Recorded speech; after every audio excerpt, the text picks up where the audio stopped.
Big block this, small block that. You're probably wondering, what does that even mean? Well, let's start with purpose.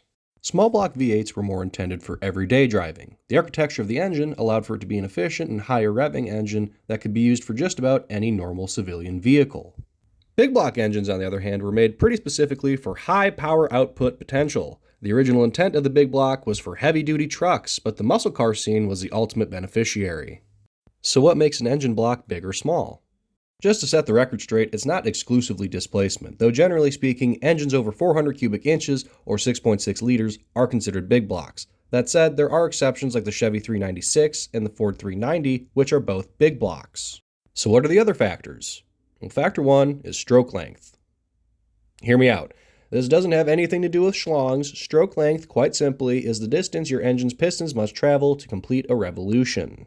As you can imagine, small blocks will have shorter strokes, whereas big blocks will have longer strokes. And I want to stop saying strokes, so that means it's time for factor 2, cylinder bore. Cylinder bore is the diameter of your engine's cylinders. Larger cylinders allow for more airflow and thus power generation by allowing your engine to take in larger gulps of air. Small block engines are limited in how much you can bore them due to their overall smaller size. Again, the trade-off, however, is you can use a small block in just about any vehicle you want. And while there isn't any official standard for what is or isn't a big block, the engines we consider big blocks often have bores of at least 4 inches, though some builds have bores exceeding 5 inches.